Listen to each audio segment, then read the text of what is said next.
Hey everyone. Thanks for clicking. I'm Alex. I'm 32, and 3 years ago, my own mother called me a worthless failure at my brother's engagement dinner, kicked me out of my childhood home, and announced she was giving the entire house to him as a wedding gift. It was an inheritance I was supposed to share, stolen in a single sentence. Before I tell you about the moment my brother drove past my new place and his jaw hit the floor, let me know where you're watching from in the comments below. I read every single one. It's a day that plays over in my mind like a movie I can't turn off. Each detail burned into my memory. The heavy scent of my mother's signature roast chicken and garlic mashed potatoes filled our formal dining room in Greenwich, Connecticut. The air itself felt heavy, thick with unspoken tensions that clung to the velvet drapes. It was supposed to be a celebration. My older brother, Leo, the golden child, was getting married. His fiancée, Chloe, sat beside him, a portrait of smug perfection. Her diamond ring, a rock the size of a small bird's egg, perpetually caught the light from the crystal chandelier overhead. I sat opposite them, a ghost at the feast. My mother, Eleanor, was at the head of the table, presiding over the meal with the silent, stony judgment of a queen. The silence wasn't peaceful. It was a weapon. I had tried, I really had. I'd put on my best shirt, forced a smile, and tried to bridge the chasm that had been widening between us for years. I asked Leo about his latest promotion at the hedge fund. He'd given me a one-word answer, "Good," before turning to whisper something in Chloe's ear that made her giggle. I congratulated Chloe on the wedding plans. She'd given me a tight, dismissive smile and said, "Thanks," her eyes already scanning the room for someone more important to talk to. My mother hadn't made eye contact with me since I arrived. She just moved the food around her plate, her lips pressed into that familiar thin, disappointed line. Finally, the suffocating silence became too much to bear. I had to try one more time to connect, to show them I wasn't the dead end they thought I was. I cleared my throat, my voice sounding unnaturally loud. "So, I actually have some good news," I started, a nervous energy buzzing under my skin. "The software I've been developing, the one for tracking renewable energy usage for businesses, we just landed our first real pilot program with a small grocery chain." A beat of absolute silence. Then Leo looked up, a lazy, condescending smirk playing on his lips. "Still playing with your little computer projects, Alex? That's nice. Good for you." My mother put her fork down on her china plate with a sharp, definitive clink. It was the sound of a judge's gavel. The storm had arrived. "Nice?" she repeated, her voice dangerously low and cold. "It's not nice, Leo. It's a waste. A complete and utter waste of a life." She finally turned her gaze on me, and her eyes were like chips of ice. "I look at you, Alex, and all I see is disappointment. Your brother is a vice president. He has a future, a real salary, a fiancé. He is building something. And what do you have? A pilot program? You're 32 years old and you have nothing to show for it. No savings, no serious job, just hobbies." My throat felt like it was closing up. "It's more than a hobby, Mom. It's my career." "A career?" She let out a short, bitter laugh that cut me to the bone. "Don't be ridiculous. You are a failure. And I will not have a failure living under my roof and tarnishing this family's name any longer." She rose from her chair, her napkin falling to the floor like a surrendered flag. "Leo and Chloe are getting married. They need a proper home to start their lives, a home that reflects their status. So, I'm giving them this house, as an early wedding present, an inheritance for the son who actually made me proud." The words hung in the air, sucking all the oxygen out of the room. I stared at Leo, searching his face for any sign of shock or protest. There was none, only a flicker of pure, unadulterated triumph. He knew. This had been planned. I was being ambushed. "Mom, you can't be serious," I whispered, the words barely audible. "I have never been more serious," she said, her voice like steel. "Pack a bag. I want you out. Tonight." And just like that, 25 years of my life in that house were erased. I stood up, my chair scraping harshly against the polished hardwood floor. I didn't shout. I didn't plead. A strange, cold calm had settled over me. I looked at each of their faces one last time, memorizing the image of their victory. Then I turned and walked out of the dining room. I went up the stairs to the room that had been my sanctuary, threw a few clothes into a duffel bag, and walked back down. As I reached the front door, the heavy oak door I'd run through 1,000 times as a kid, I paused. I could hear their voices from the dining room, the murmur of conversation already resuming as if nothing had happened.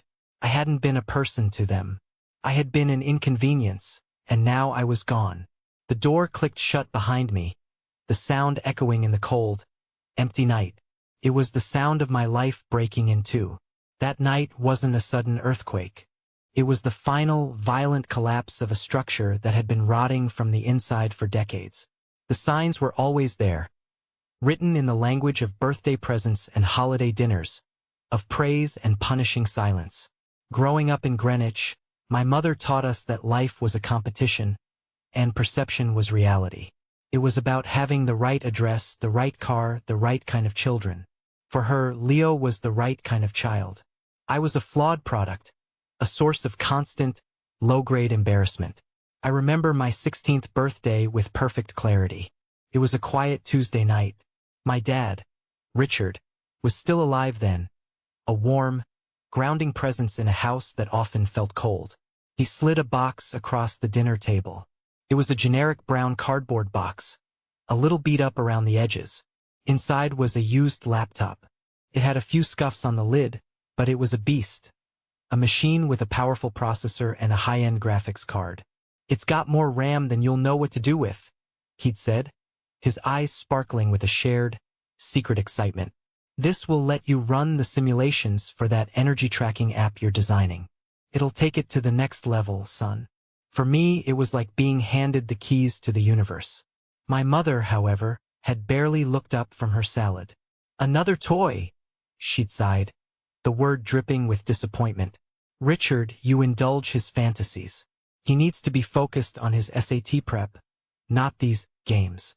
That night, my dad and I stayed up until 2 a.m. in the garage, our makeshift lab. We had a giant whiteboard on one wall, and we sketched out complex algorithms and data flow charts. He was a software engineer by heart, a man who had traded his passion for a lucrative but soul-crushing career in finance to please my mother. He saw a part of his younger self in me, the part he'd had to sacrifice. He was the only one who understood that what I was doing wasn't a game. "Don't ever let anyone tell you this is a waste of time, Alex," he told me, his hand on my shoulder, the smell of whiteboard markers sharp in the air. "What you're building, this is the future. They just can't see it yet." 6 months later, the house was transformed for Leo's 16th birthday. It was like a scene from a movie. Professional caterers with white jackets bustled in and out of the kitchen. A DJ was set up by the pool, the bass thumping through the floorboards. The main event was in the driveway. A brand new, cherry red sports car, a machine of pure, pointless speed, with a giant, ridiculous bow on the hood. My mother stood beside it, beaming with a kind of radiant pride I had never seen directed at me. She handed Leo the keys as her friends and our relatives applauded. My uncle Lawrence, her brother, was there, of course, clapping Leo on the back with a booming laugh. "Now that's a sweet ride. Wall Street's future star deserves nothing less." I stood off to the side, near the dessert table, holding a paper plate and feeling like a stranger at my own family's home. Later that evening, I was walking past the study and overheard my mother talking to Uncle Lawrence. The door was slightly ajar. "Leo just gets it, you know?" she was saying, her voice filled with a deep, satisfied pride. "He understands how the world really works. Money, ambition, status. That's what matters. Alex, he's just lost in his own little world of codes and wires. It's worrisome." My uncle had made a soothing noise. "Don't you worry, Eleanor. Some kids are just late bloomers. He'll come around. Though I have to say, those nerdy hobbies won't ever buy him a house in this neighborhood." Their shared laughter followed me down the hall. It wasn't loud or cruel. It was worse. It was casual, dismissive, as if my entire identity was a mildly amusing joke. My dad was my shield, my translator, my advocate. When I won first place at the regional high school science fair for a working prototype of my home energy monitor, he was the one cheering so loudly he embarrassed me. He took the cheap, plastic trophy and the certificate and had them professionally framed. He hung the newspaper clipping with its grainy photo of me right in the center of his home office wall. "The world needs innovators like you, Alex," he'd said, his voice thick with an emotion that made my throat tighten. "Not just another banker." My mother glanced at the trophy when I brought it home and offered that thin, tight smile that was more of a grimace. "That's nice, dear. Just a school project, right?" It wasn't a question. It was a statement, a box she was putting me in. It was her way of diminishing the achievement, of keeping my world small while she was expanding Leo's. She couldn't see the hours of work, the passion, the vision. All she saw was something that didn't come with a price tag or a fancy title from a big corporation. She saw something worthless. And when she looked at it, I knew she was really looking at me. The foundation of my world didn't just crack. It disintegrated 3 weeks before my high school graduation. It was a rainy Thursday night in May. My dad was driving home from a late meeting in the city. The police report said a truck hydroplaned on the slick asphalt of the interstate. It was instantaneous. One phone call from a state trooper, a blur of flashing red and blue lights painting streaks on our wet windows, the sterile antiseptic smell of a hospital waiting room, and then he was gone. The last real conversation I ever had with him was just a few days before the accident. He'd found me in the garage, hunched over my laptop, trying to debug a piece of code that was making my head spin. He didn't say anything for a few minutes, just watched me. A thoughtful, almost melancholy expression on his face. "You know," he started, his voice quiet, "I was like you once. I loved building things, solving complex problems. I was going to start my own software company." He paused, looking at the tangled lines of code on my screen. "Then I met your mother. I went into finance. It was good money, it gave our family this comfortable life, but a part of me always wondered what if. A part of me feels like I've been playing a role for 30 years. He looked me straight in the eye, his gaze intense. "Alex, promise me something. Whatever you do with your life, follow your heart. Build the things you want to build. Don't chase the money like I did. The fulfillment, it's not the same. Don't let anyone talk you out of your dreams." I had mumbled something like, "Sure, Dad, I promise," not fully grasping the profound weight of his words. They felt like just another piece of fatherly advice. Now, they were his last will and testament to me. They became a sacred vow, a legacy I had to honor. His death wasn't just the loss of a father. It was the loss of my only ally, my only defender in a family where I felt like a foreign exchange student. In the suffocating haze of grief that followed, my mother's focus sharpened, but it was like a camera lens twisting to bring one object into crisp detail while everything else blurred into the background. Leo was the object. I was the background. "Leo needs to stay focused," she'd tell her friends over the phone, her voice brittle and strained. "His final exams are coming up, and then he's off to NYU. We can't let this tragedy derail his entire future." I remember one afternoon, a few days after the funeral. The house was oppressively quiet, filled with the scent of lilies from the dozens of sympathy bouquets that lined the hallways. I found my mother in the study, my dad's study, on the phone with a lawyer. She was talking about his estate, his life insurance, the inheritance. I stood in the doorway, a ghost in my own home. When she hung up, I tried to talk to her. "Mom," I said, my voice cracking. I really miss him." She looked up at me, her eyes distant, already moving on to the next task. "We all do, Alex," she said briskly. "But we have to be strong. We have to be practical. I need to make sure Leo's college fund is secure. His tuition is due in July." She didn't ask how I was feeling. She didn't offer a hug. She just saw another problem to be managed. The lawyer came to the house several times. I was never invited into the meetings. I was told I was too young to be burdened with such things. I was 18, legally an adult, but in her eyes, I was still a child who couldn't be trusted with important matters. She and Leo would sit in the study for hours with the door closed. I later realized she was systematically dismantling the financial protections my father had put in place for both of us, redirecting everything toward her chosen son.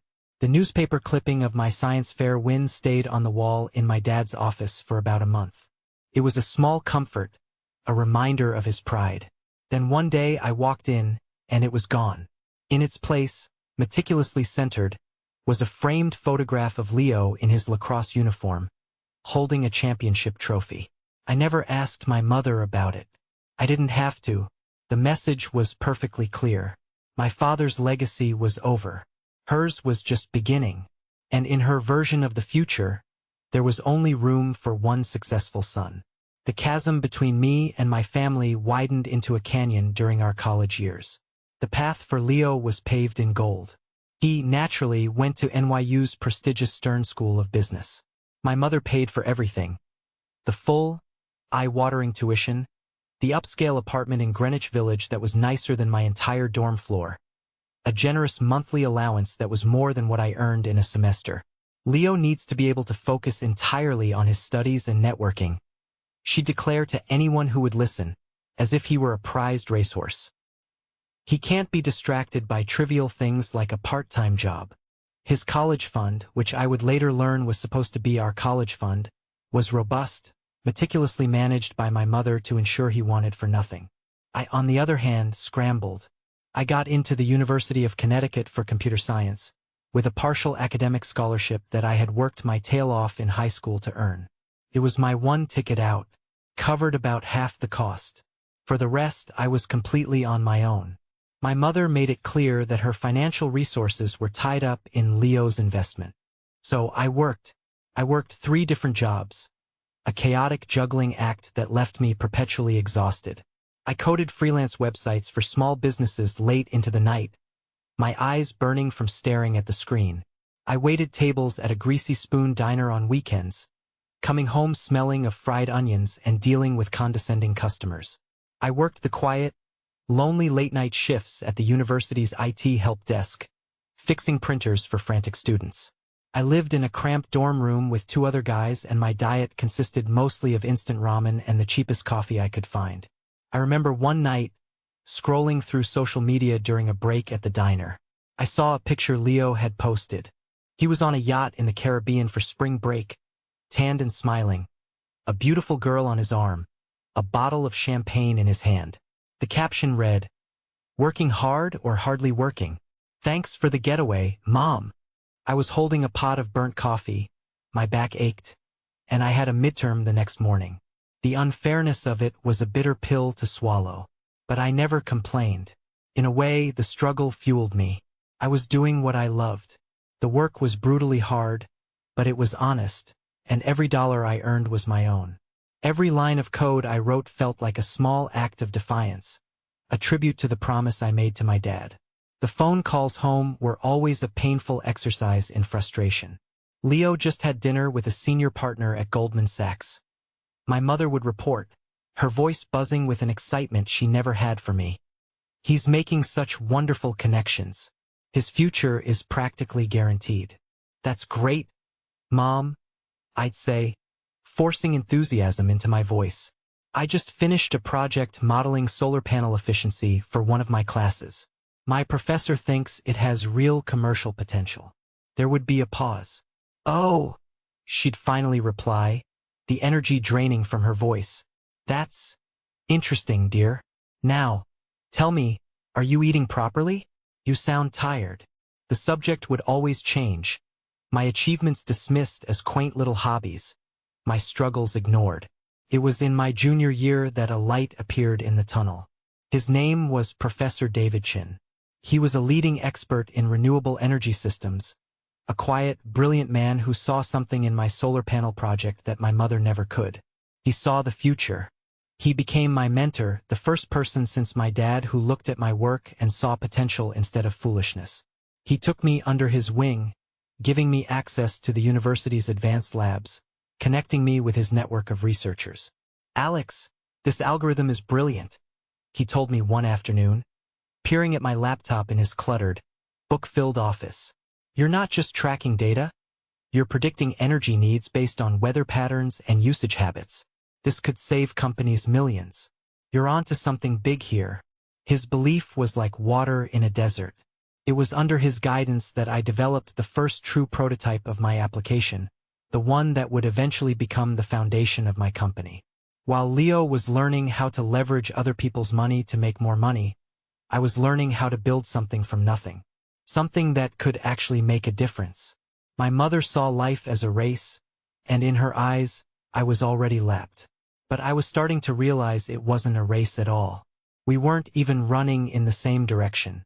After graduating with honors, a distinction my mother barely acknowledged, I made the tactical, though personally painful, decision to move back home. It was supposed to be a temporary launchpad while I got on my feet, but living under my mother's roof as an adult felt like a regression, a daily surrender.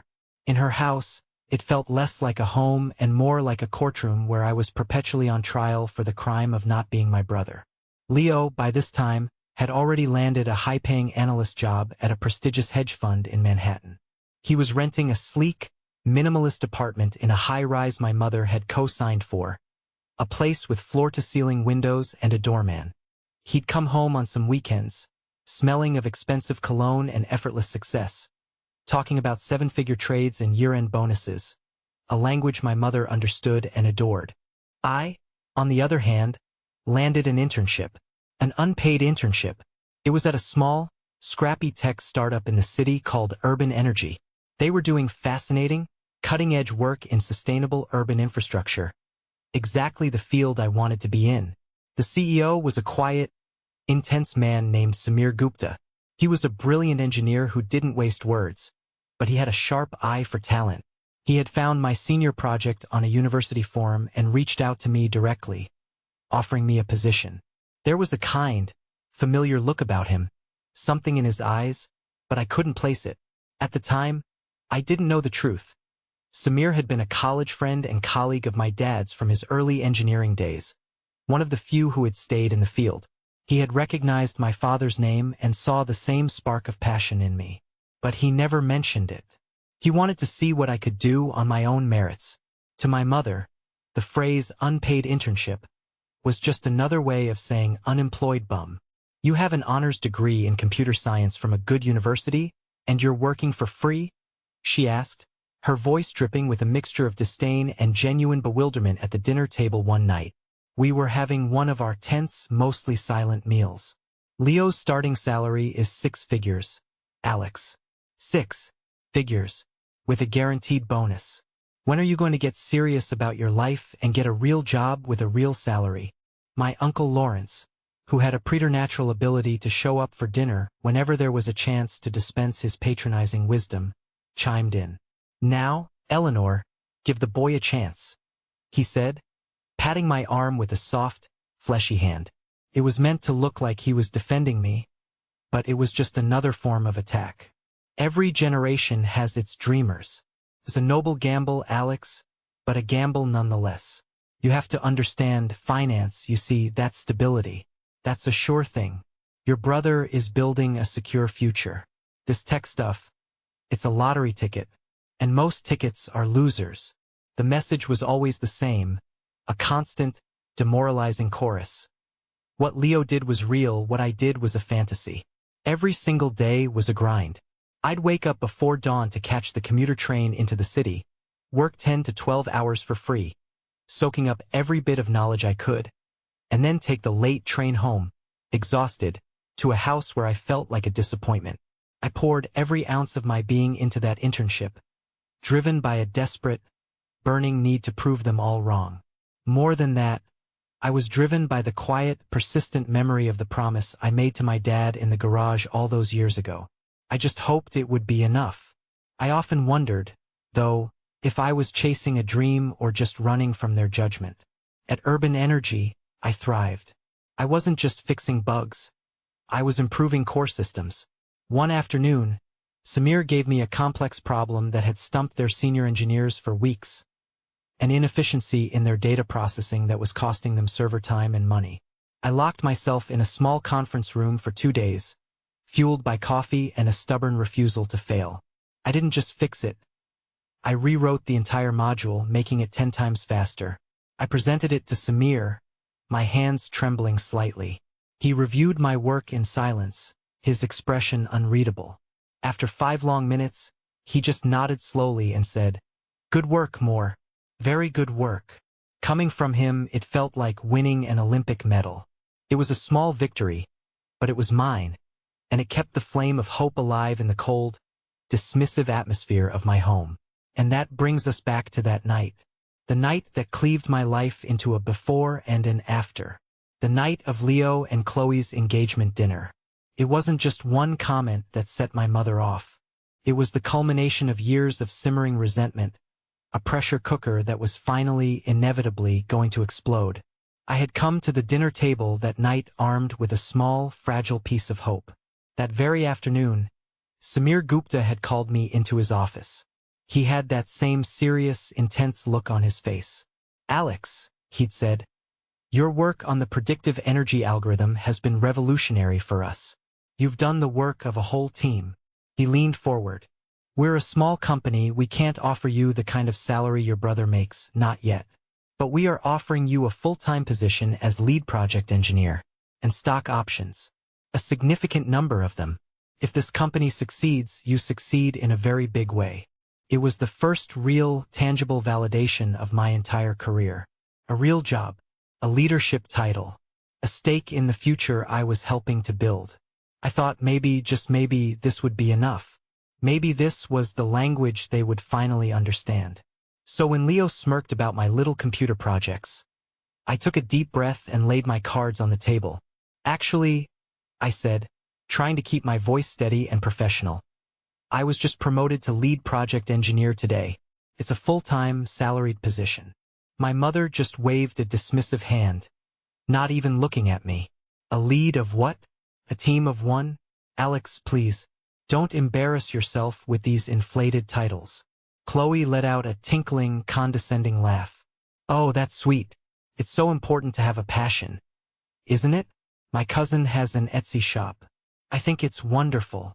The comparison, the sheer, willful ignorance of it, was like a slap in the face. That's when I finally broke. The years of swallowing my pride, of accepting their dismissals, it all came rushing to the surface. "Why do you do this?" I asked, my voice cracking with an emotion I could no longer contain. "Why is nothing I ever do good enough for you? This is my career. I work 60 hours a week. It matters to me. It's important work that could actually help people, not just make rich people richer." The jab at Leo's profession was a mistake. My mother's face hardened into a mask of cold fury. "Important?" she scoffed, her voice low and menacing. "Let me tell you what's important, since you are clearly so naive. Providing for your family, building a legacy, securing your future. Your brother understands that. He's making a name for himself. He is securing his family's future. You are playing in a sandbox, and you are dragging our family name down with you. I am tired of making excuses for you to my friends. I am tired of being embarrassed by my own son." That's when she stood up and delivered the final, crushing blow. The speech about me being a failure. About giving the house, our family home, to Leo. It was a carefully planned, brutally efficient execution. Leo's complete lack of surprise, Chloe's smug look of satisfaction. They had all discussed it beforehand. This wasn't a spontaneous decision. This was a verdict that had been reached long ago. This was just the sentencing. After everything Dad did to build this family, to provide for us, you're just giving his house away? I choked out, the words tasting like ash. The mention of my father was my last, desperate appeal. "Your father was a dreamer, just like you," she spat, her words laced with a venom that shocked me. "He was soft, and look where it got him. I am a realist, Alex. This house is a major asset. It's a part of my inheritance to my children, and I'm giving it to the child who won't squander it on foolish dreams and worthless hobbies. If you can't respect my decision, in my own house, then you can get out." The silence that followed was absolute, profound. No one defended me. No one said a single word. I looked from my mother's cold, triumphant face to my brother's equally victorious one. He wouldn't even meet my eyes. He just stared down at his plate, a small smile playing on his lips. And I finally, completely, understood. I wasn't their son or their brother. I was a problem, a loose end, a disappointment they had finally figured out how to cut away. I drove for what felt like hours, the familiar, tree-lined streets of Greenwich blurring into an abstract painting of grief and rage. My duffel bag sat on the passenger seat, a pathetic testament to the life I had just been evicted from. My phone buzzed incessantly. It was my college friend, Ben. Dude, what the hell happened? Leo's fiancée just posted a picture of them on Instagram toasting champagne. The caption says, "Celebrating our new home. Call me." I couldn't speak. The humiliation was a physical thing, a knot in my chest that made it hard to breathe. They were celebrating. While I was driving aimlessly with nowhere to go, they were celebrating getting rid of me. My mind was a chaotic storm, but one desperate, last-ditch idea emerged from the wreckage. My Uncle Lawrence. He lived just 20 minutes away, in a sprawling, ostentatious mansion he'd gotten through his marriage to a wealthy heiress. He had always positioned himself as the cool uncle, the one who pretended to be on my side, even while subtly feeding my mother's narrative that I was a lost cause. Maybe, just maybe, faced with the reality of his nephew being homeless, he would show a shred of human decency. I pulled into his long, curved driveway, the gravel crunching under my tires. The house was lit up like a luxury hotel. I rang the bell, and after a long moment, the heavy, ornate door creaked open.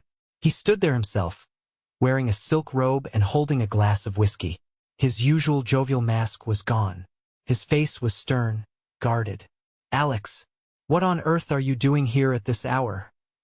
he asked, not making a move to let me in. He physically blocked the doorway.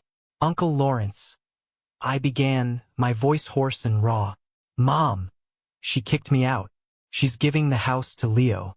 The whole house. I have nowhere to go. I just need a place to stay for a few nights. Just until I can figure things out. Find an apartment." He sighed. A long theatrical sigh of deep disappointment. He swirled the whiskey in his glass. "I heard," he said coolly. "Your mother called me. And honestly, Alex, I'm not surprised. Your mother is a practical woman. A strong woman. You can't expect to live off her generosity forever while you chase these technological fantasies." "They're not fantasies," I said, my fists clenching at my sides. "I have a job. A real job. I was just promoted. A job that doesn't pay you a living wage? Come on, son," he said, shaking his head with a look of pity that was more insulting than anger. "Look, I can't have you here. It would be a profound disrespect to your mother's decision. Family needs to present a united front. Taking you in would undermine her authority, and frankly, it would enable your irresponsible behavior." The sheer hypocrisy of it stunned me into silence. This man, who had done nothing on his own merits, was lecturing me on responsibility. "So that's it?" I asked, my voice a low whisper. "You're just going to turn your back on me? Dad's own brother-in-law." He looked me straight in the eye, his voice devoid of any warmth, any trace of family affection. "I'm not turning my back, Alex. I'm helping your mother teach you a lesson your father was always too soft to teach you. The world is a tough, unforgiving place. It's time you grew up and faced it. Consider this a gift, the gift of rock bottom. It's a great place to build from, or so they say." He offered me a thin, final smile, and the door began to close. I saw the lock turn. That was it. That was the bottom. Every single door had been slammed and locked in my face. I stood there in his perfectly manicured driveway, under the cold, indifferent stars. The despair was a physical weight, pressing down on me. But then, something inside me shifted. The grief, the humiliation, the despair. They began to burn. The fire didn't consume me. It forged something new inside my chest. Something cold and hard and unbreakable. Determination. They thought I would sink. They had thrown me into the deep end, just as my uncle said. Fine. I would swim. I would swim faster and farther than they could ever imagine. and I would build an ocean of my own. I got back in my beaten-up car, drove away from that house, away from that town, and for the first time in my life I didn't look back. I was done with them. I was completely and utterly done. The next few months were a brutal, disorienting blur of cheap coffee, sleepless nights, and the constant, dull hum of a computer server. I found a tiny, run-down studio apartment in a rough part of Brooklyn. It had peeling paint, a radiator that clanged like a blacksmith's anvil all night, and a window that looked out onto a brick wall. It was all I could afford with the meager savings I had. But it was mine. For the first time in my life, I felt truly terrifyingly free. The crushing weight of my family's expectations was gone, replaced by the exhilarating, razor-sharp pressure of pure survival. I enacted a scorched earth policy. I blocked my mother's number, my brother's, my uncle's. I went dark on all social media. The only person I stayed in touch with was my friend Ben, who would check in every couple of weeks with a simple text. "You still alive?" It was a lifeline to a world I used to know, a reminder that one person out there still cared. My entire focus, every waking moment, became my work at Urban Energy.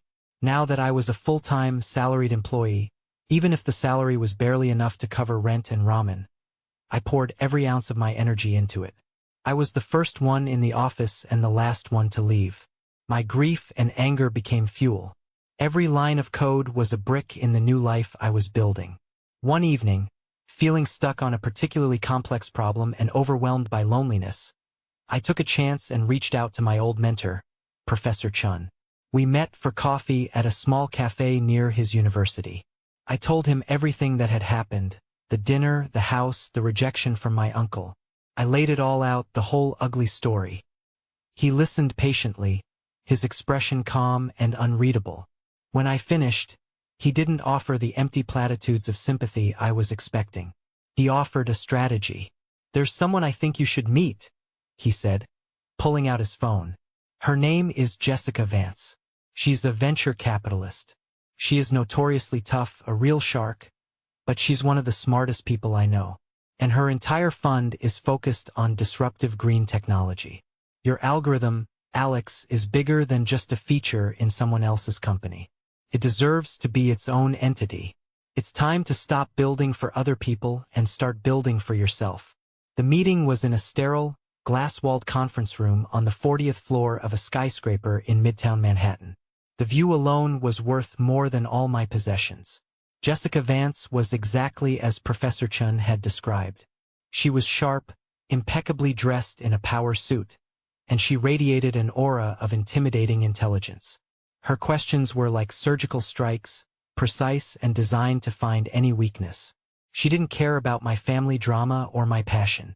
She cared about the market, scalability, the total addressable market, my customer acquisition cost projections.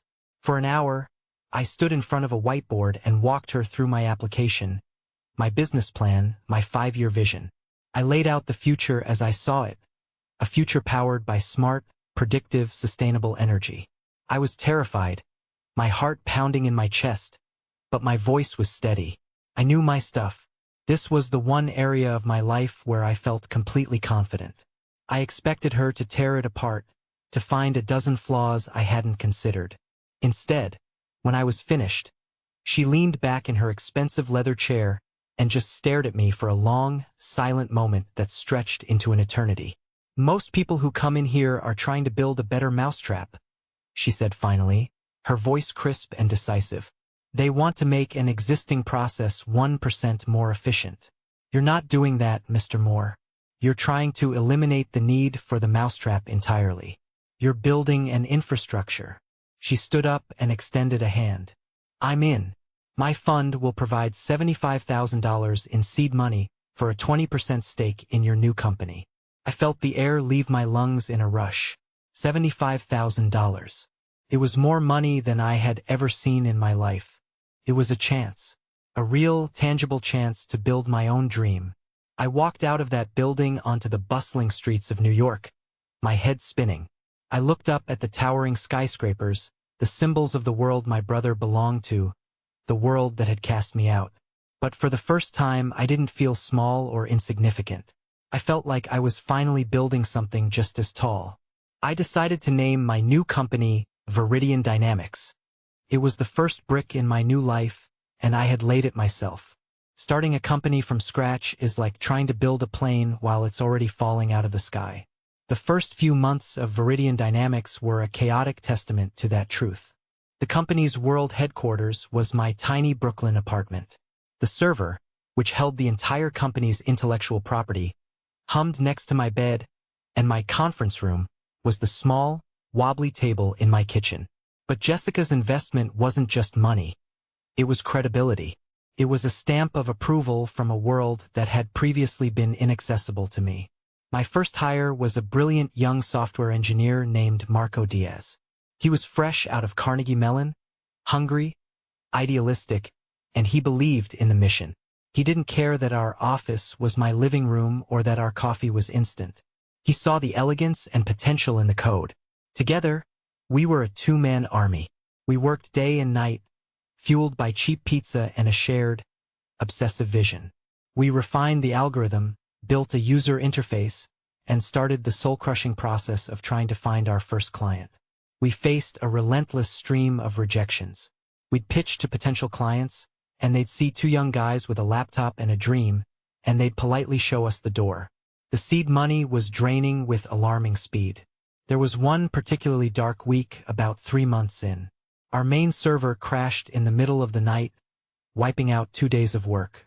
A potential client we had been courting for weeks sent a curt email saying they were going in a different direction. The money in the bank was dwindling. Doubt, that cold, familiar shadow, began to creep in. The voices of my mother and my uncle echoed in my ears. A foolish gamble, a lottery ticket, a waste of a life. I sat on the floor of my apartment at 3 a.m., surrounded by empty coffee cups, and I seriously considered giving up. Marco found me like that. He just sat down on the floor next to me, not saying a word. After a few minutes of silence, he just said, "So, we rebuild the server, and we find another client. We knew this was going to be hard, Alex. If it were easy, someone else would have already done it." His simple, unwavering belief was the lifeline I needed. We got back to work. Our breakthrough came from an unexpected place. I had been targeting large, sexy tech corporations, but Marco suggested we think smaller, more practical.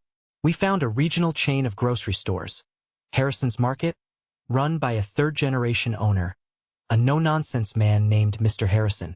He was known for being a tough but fair businessman who valued community and practical innovation over flashy presentations. Getting a meeting with him was almost impossible, but I was persistent. I sent him a personalized, one-page letter, not an email, explaining in simple terms what we could do for him. To my astonishment, his assistant called me a week later and gave me a 15-minute slot. Marco and I walked into his modest, wood-paneled office. I didn't talk about venture capital or stock options or disruptive paradigms. I talked about his stores. I talked about how our system could reduce his electricity bills by 30%, savings he could pass on to his customers or reinvest in his employees' healthcare. I talked about building a more sustainable future for the community his family had served for 50 years. He listened, his weathered face thoughtful, his sharp eyes scrutinizing me. At the end of our pitch, he leaned forward, folding his hands on his desk. "I get a dozen pitches a week from slick tech kids who want to sell me something I don't need," he said, his voice a low grumble.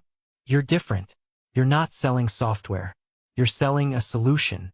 My father always told me to invest in people who believe in what they're doing." He paused. "I'll give you a shot.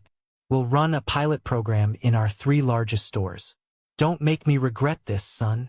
Marco and I walked out of that meeting in a daze, not speaking until we were out on the street.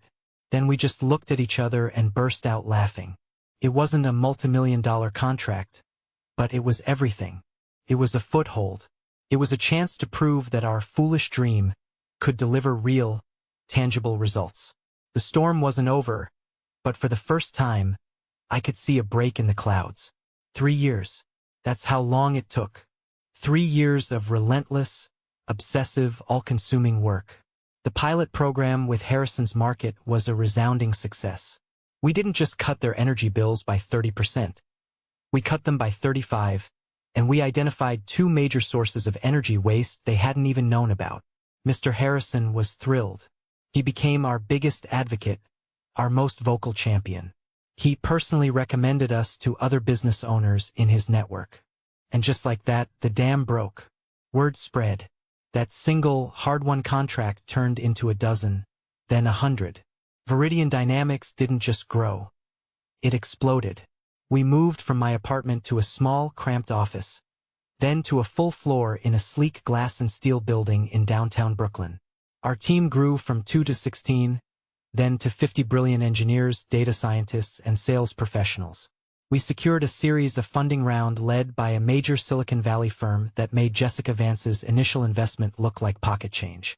My little computer project was now providing smart energy solutions for businesses across New York, New Jersey, and Connecticut, saving them millions of dollars and significantly reducing their carbon footprint.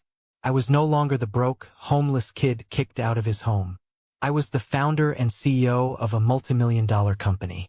But the money, as cliché as it sounds, was never the point. It was a byproduct. The point was the work.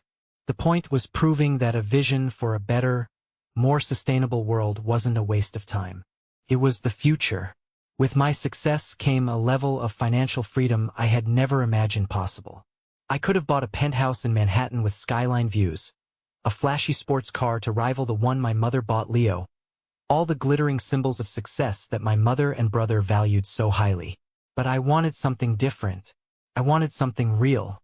I wanted a home. Not just a house, but a home. A place that was a physical manifestation of everything I believed in. My lawyer helped me find the perfect piece of land. It was a beautiful 7-acre wooded lot back in Greenwich, not far from where I grew up. It sat on a quiet, secluded road. Felt right. Felt like closing a circle, but on my own terms. On that land, I didn't just build a house. I built a statement. I hired the best architects and engineers in the country, specialists in sustainable design. We designed a modern, minimalist masterpiece of glass, steel, and reclaimed wood that blended seamlessly into the surrounding forest. It was completely self-sustaining, a living laboratory for the technology my company was creating. It was fully integrated with our own systems, running on a vast array of hidden solar panels, with a geothermal heating and cooling system, and a state-of-the-art water reclamation system that recycled every drop of water used. It was a net-zero home. It actually produced more energy than it consumed, feeding the surplus back into the town's power grid. The construction took over a year. I was there every week, overseeing every detail. One day, while the foundation was being poured, I found an old, rusted metal box buried near a large oak tree. Inside, wrapped in oilcloth, were a set of hand-drawn blueprints. They were dated 20 years ago. They were my father's. They were his original amateur sketches for the sustainable home he had dreamed of building on this very land. Seeing his familiar handwriting, his notes in the margins, it was like a message from the past, an affirmation that I was on the right path. The finished house was my sanctuary. It was quiet, beautiful, and a testament to the power of a dream. I had built it from nothing. I didn't do it to show off or to spite my family. I did it for me. I did it for the promise I made to my dad. It was a place of peace, far removed from the noise and judgment of my past. I never thought my family would even see it. I certainly never invited them. But in a town as small and insular as Greenwich, secrets don't stay secret for long. It was a perfect, sunny Saturday afternoon in late September. I was in my home office, which was enclosed in glass and felt like being in a treehouse for adults, reviewing some quarterly reports. My phone, which was linked to the front gate security camera, buzzed. I glanced at the screen and my blood ran cold. A sleek, black Mercedes, Leo's car, had pulled up to my gate. My brother was in the driver's seat. His wife, Chloe, was beside him. They just sat there for a full minute, motionless, just staring up the long driveway at the house. I could see Leo's face with perfect clarity on the high-definition camera feed. His jaw was literally hanging open. He was pointing, talking animatedly to Chloe, who looked equally stunned, her hand covering her mouth. Then he fumbled for his phone. I knew exactly who he was calling. I watched, a detached, clinical observer of my own life, as he got out of the car and paced back and forth, gesturing wildly at the house. He was shouting into the phone, and even though I couldn't hear the words, I could read the panic and disbelief on his face. "Mom, you won't believe this. There's this insane modern mansion on the old Miller property. It must be worth 10, maybe 20 million. Wait, hold on." I watched as he walked closer to the gate, squinting at the small, discreet address plaque I had installed. The plaque didn't have a number. It just had one word. More. Wait a second. The name. It can't be. Mom. This house it's his. It's Alex's. An hour later, as I knew it would, another car pulled up to the gate. A familiar silver Lexus. My mother. She got out of the car, looking smaller and older than I remembered. Her face was pale. She approached the gate, saw the camera lens, and spoke directly to it, her voice tinny and strange through the speaker. "Alex, please, it's your mother. We need to talk. Please, just open the gate." Against my better judgment, against every self-preservation instinct I had, I pressed the button. The heavy steel gate slid open silently. I decided to meet her on my own terms, on my own ground. I walked down the stone path and met her on the front steps. She looked around, her eyes wide, taking in the clean lines of the architecture, the floor-to-ceiling glass that reflected the autumn trees, the quiet, powerful hum of a perfectly balanced ecosystem. This was a world she didn't understand, and it terrified her. "Alex," she breathed, her voice filled with a fake, honeyed tone I knew all too well. It was her damage control voice. I had no idea. "I am so proud of you." She took a step closer, reaching for my arm. "I was wrong. I was so wrong to push you away. Can you ever forgive me?" I didn't move. I didn't let her touch me. I just stood there, my arms crossed, feeling nothing but a profound, weary emptiness. "You're not proud of me," I said, my voice flat and even. "You're impressed by this." I gestured to the house. "This is just another version of Leo's sports car to you. It's a symbol of wealth and status. It's the only language you understand." "That's not true," she insisted, her eyes welling up with tears that I knew were completely manufactured. "I made a mistake. I was scared for you. I was trying to protect you, to push you towards what I thought was success. I want you back in my life. I want my family back." That's when the years of buried anger finally rose to the surface. It wasn't hot and explosive. It was cold and sharp and precise. "My family? You declared I wasn't part of your family 3 years ago. You threw me out with nothing but a duffel bag and the clothes on my back. But look what you've built," she pleaded, her voice rising. "It all worked out for the best, didn't it? My pushing you was the motivation you needed." I laughed, a short, humorless, brutal sound. "It worked out because I left. It worked out with no help from you. In fact, it worked out in spite of you." I took a deep breath, ready to deliver the final, killing blow. The one piece of the story she never knew, the one that would dismantle her entire self-conception. "You want to know the real reason I built this house, right here on this specific piece of land?" I asked, my voice dropping to a near whisper. "Do you have any idea who bought this property 20 years ago? Before the Millers?" She looked confused, her manipulative tears forgotten. "No, I don't remember." "Let me remind you," I said, my voice like ice. "A young software engineer bought it. He had a dream of building a self-sustaining family home, a place where technology and nature could coexist, a place to raise his 2 sons away from the poison of Wall Street. He poured all his savings into it. He even drew up the blueprints himself." I paused, letting the words sink in. But his wife thought it was a foolish, impractical dream. She mocked him for it, told him to sell it and invest in something real, something that would impress her friends. So he did. He sold the land. He gave up his dream. And he went into finance to please her. The color drained from her face as the memory, the one she had deliberately buried, came rushing back. Her mouth opened, but no sound came out. "Yes," I said softly, twisting the knife. "Dad bought this land. This was his dream. The dream you called stupid. The dream you made him sacrifice." I pulled my phone from my pocket, swiped to a photo of the old, hand-drawn blueprints I had found, and held it up for her to see. His familiar handwriting was in the corner. "I didn't build this house for you. I didn't build it to impress you or Leo. I built it for him. I finished what he started. So don't you dare come here to my father's house and try to claim any part of this victory. You are not welcome here." She just stood there, speechless, her face a mask of pure, unadulterated horror. For the first time in my entire life, I had left my mother with absolutely nothing to say.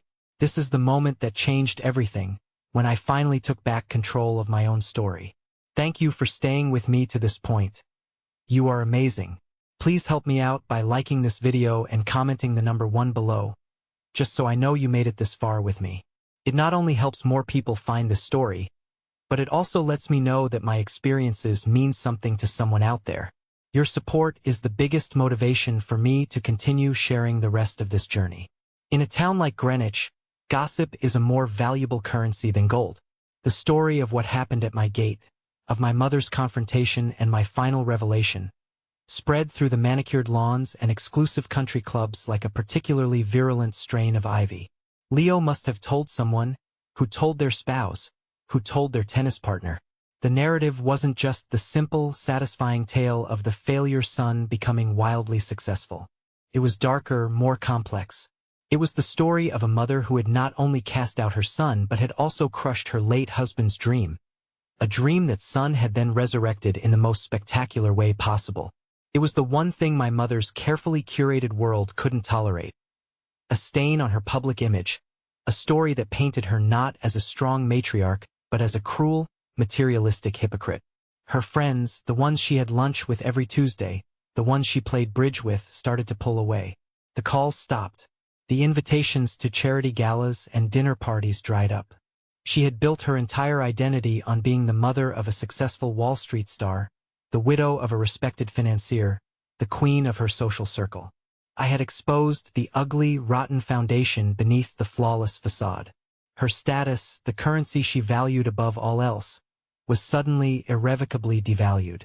One afternoon, I was in a local coffee shop, a place I rarely went, to meet with a contractor. While I was waiting, I overheard 2 women at the next table. They were older, impeccably dressed, and I recognized them as being part of my mother's circle. They were speaking in low, conspiratorial whispers. "Can you even imagine?" one of them said. "To do that to her own son. And after what he revealed about Richard's dream for that land. It's just monstrous." "I know," the other replied, stirring her cappuccino. Eleanor always went on about how impractical Richard was before he went into finance. It turns out she was the one who was short-sighted. She tried to call me yesterday, and I let it go to voicemail. What is there to even say? I sat there, hidden behind my laptop, and felt a strange, hollow sensation. It wasn't triumph. It wasn't joy. It was just a quiet, sad confirmation of the world I had escaped. A week after our confrontation, I got a text from a number I didn't recognize. "Still playing with your little tech toys, I see. Quite the expensive treehouse you've built. Don't forget who has the real education. Your brother deserved that house. Family should be loyal." It was my Uncle Lawrence. The same condescending tone, the same petty jealousy, the same twisted definition of loyalty. 3 years ago, a message like that would have wounded me, sent me into a spiral of self-doubt. Now it was just pathetic. It was the desperate squeak of a man whose entire worldview was crumbling. I didn't feel anger. I felt a distant, clinical pity. I deleted the message without a second thought and blocked the number. I was done engaging with their poison. My peace was more valuable than any last word. My friend Ben called me a few days later. "Man, you've really shaken the hornet's nest," he said, a note of awe in his voice. "My mom plays bridge with some of your mom's old friends. Apparently, Eleanor is a total wreck. She's telling everyone you've been brainwashed by new money. and have forgotten the meaning of family. I just sighed, looking out my office window at the calm, peaceful woods. The meaning of her family was a transaction, Ben. I just refused to be the bad investment anymore. He was quiet for a moment. Well, for what it's worth, he said. My mom told me everyone sees right through it. They know what she did. In their world, being publicly humiliated is worse than being broke. She's the one who looks like a fool. It was a strange feeling. I hadn't sought revenge. I had only sought to build a life for myself. But justice, in its own slow, inexorable way, was being served. The social standing my mother had sacrificed her own son for was evaporating before her very eyes. All because of a truth she could no longer control. About a month later, I got a call from an unexpected person. Samir Gupta, my first boss, my dad's old friend. He had seen an article about Viridian dynamics in a business journal and wanted to offer his congratulations. We agreed to meet for lunch. We sat at a quiet corner table at a restaurant downtown. After some small talk about the business and the rapid growth of the company, he got a serious look on his face. Alex, he said, leaning forward slightly, I've been thinking a lot about your dad lately. Seeing your success. He would be so incredibly proud. But there's something I think you should know. Something I probably should have told you years ago, but it wasn't my place. He took a sip of water. Richard wasn't just a brilliant engineer. He was also a very careful, meticulous planner, especially after you boys were born. He worried about the future. He slid a file folder he had brought with him across the table. Before he died, Richard set up a substantial trust fund, an inheritance for his boys. I helped him with some of the paperwork. It was to be split evenly between you and Leo, to be accessed for your education, and then the remainder to be given to you both when you turn 25. He appointed your mother as the trustee, never imagining she would do anything but honor his wishes. I stared at him, my mind struggling to process his words. A trust fund? I never saw a cent of that. My mother told me all Dad left was the house and a mountain of debt from some bad investments he made right before he passed. Samir shook his head sadly, a look of deep regret in his eyes. That was a lie, Alex. A cruel one. Richard was an excellent investor. There was no debt. In fact, the trust was worth over $2 million when he passed away. After he died, your mother's lawyer, a man I know to be ruthless, petitioned the probate court to dissolve the trust. As the sole guardian, she argued that the funds were needed for Leo's specialized education and to maintain the family's standard of living. She was granted full control of the entire amount. Your half of the college fund, your half of the inheritance. She poured all of it into Leo's future, and she erased yours. The sandwich on my plate suddenly seemed inedible. It all clicked into place with a sickening thud. Leo's fully paid NYU tuition. His lavish apartment in the city, his generous allowance, his seed money for his first brilliant investments after graduation. It wasn't just my mother's money. It was my father's money. It was my money. She hadn't just emotionally abandoned me. She had financially disinherited me. She had stolen my father's last gift to me, his final act of love and protection, and handed it all to my brother. The betrayal was so profound, so absolute, it was almost surreal. I looked at Samir, my mind reeling. I expected to feel a fresh wave of rage, of a desire for a legal battle, for retribution. But instead, a strange, profound sense of calm washed over me. It wasn't a new wound. It was just a final, detailed explanation for an old one. It confirmed everything I already knew about her character, about her priorities. It solidified my decision to walk away, not with anger, but with the quiet, unshakable certainty that I had done the only thing I could. My father had tried to give me a safety net. My mother had taken a pair of scissors and cut it to shreds. And I had learned to fly on my own anyway. Another year passed. Life moved on, not with the high drama of confrontations and revelations, but with the steady, quiet, satisfying rhythm of purpose. Viridian Dynamics continued its upward trajectory. We expanded our operations into Maryland and Pennsylvania, our predictive energy technology becoming the new gold standard for corporate energy sustainability. We were no longer a scrappy startup. We were a major player in the green tech space. I was no longer just a CEO. I was a recognized innovator, invited to speak at major industry conferences and universities about the future of sustainable technology. My life wasn't about the money or the accolades, though they were nice validations of the hard work.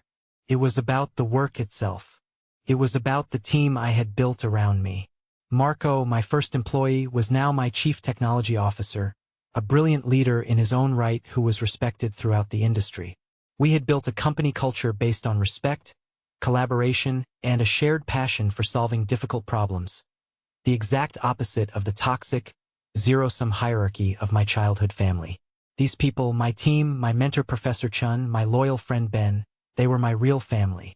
The one I had chosen, the one that had chosen me back, not the one I was born into by accident of biology. The house my father had dreamed of, the house I had built, became my true sanctuary. I spent my weekends hiking the wooded trails on the property, my dog running ahead of me. I'd read for hours in the sun-filled living room that overlooked the forest, or I'd work on new, experimental projects in the workshop I'd built in the basement. Sometimes, I'd just sit in silence, feeling the peaceful, efficient hum of the home systems running around me. It was a home filled with peace, not pressure. It was a place where I could finally, truly breathe. I developed a new routine. One of my proudest achievements was starting an internship program at Viridian Dynamics, specifically for promising students from state universities and community colleges. Kids like me, who had the talent but not the connections. I made it a point to mentor them personally. I remember one intern in particular, a young woman named Sarah. She was brilliant, but shy and full of self-doubt. She reminded me so much of myself at that age. I saw her struggling with a piece of code one afternoon, getting frustrated. I walked over not to give her the answer, but to talk her through the problem, just as my dad had done with me. "What's the core problem you're trying to solve?" I asked her. We spent an hour at the whiteboard, sketching out ideas. When she finally solved it herself, the look of pride and excitement on her face was more rewarding than any multimillion-dollar contract. I was breaking the cycle. I was becoming the supportive figure for others that my father had been for me. I was paying his legacy forward. I never unblocked my family's numbers. I heard whispers about them through the grapevine, through Ben or the occasional news clipping, but I never sought them out. My mother had apparently sold the old house, the one she had so ceremoniously gifted to Leo, and downsized to a small condo. Her social life had never recovered from the scandal. My Uncle Lawrence, I heard, was facing serious financial troubles of his own after a messy and very expensive divorce. I felt nothing. No satisfaction, no anger, no pity. They were characters in a book I had finished reading a long time ago. Their story was no longer my story. My story was about looking forward, about building, about creating a legacy of innovation and mentorship that my father would have been proud of. I was finally at peace, healed from a wound I once thought would define me forever. I was more than just a survivor of my past. I was the architect of my own future. The final chapter of my old life, the epilogue I never asked for, came to me as it often did through Ben. He called me one evening, his voice hesitant, a tone I knew meant he had bad news he didn't want to share. "Hey man, got some weird news. You might want to sit down for this." He told me that Leo and Chloe's marriage, the one that had been celebrated on the night of my exile, had imploded in spectacular fashion. The pressure of my success, contrasted with their own stagnant life, had become a constant, toxic presence in their home. Chloe, apparently, had never let Leo forget that his failure of a brother now owned one of the most talked about and valuable homes in Greenwich. The envy had become corrosive, eating away at their relationship until nothing was left but resentment and blame. They were in the middle of a nasty divorce. But that wasn't the worst of it. The real disaster was financial. "After you built your house," Ben explained, his voice a mixture of disbelief and pity, "Leo became obsessed. He went a little crazy. He was desperate to one-up you, to prove he was still the real success story. So he quit his safe, high-paying job at the hedge fund and poured all his money, and a significant amount of your mom's, into a high-risk real estate venture." My stomach tightened. I had a sick feeling I knew where this was going. What kind of venture? He tried to copy you, Ben said. He started a development company to build luxury eco-mansions. He thought he could just slap some solar panels on a big, tacky house and call it green tech. He had no idea what he was doing, Alex. He didn't have your knowledge, your technical background, your passion. He was just chasing the image, the status. He was building monuments to his own ego. The project was a predictable, unmitigated disaster. He cut corners, used cheap materials, and his designs were inefficient and ugly. The whole thing was built on a foundation of arrogance and ignorance. The real estate market took a slight downturn, his investors got spooked and pulled out, and he was left holding a portfolio of half-finished, unsellable McMansions that were bleeding money.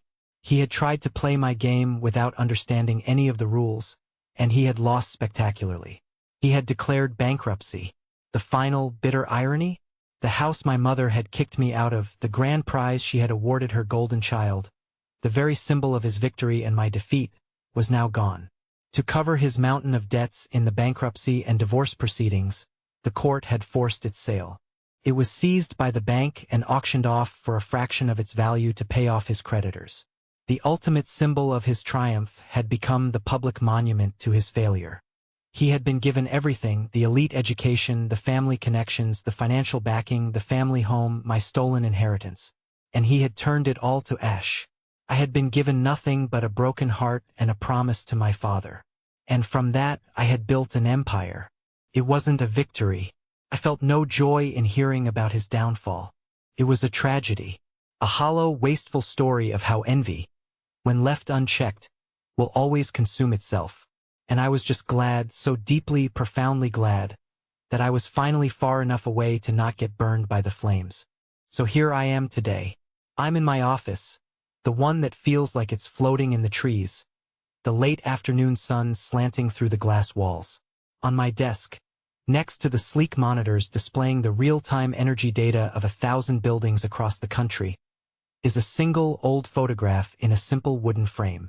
It's of me and my dad, taken in our garage almost 20 years ago.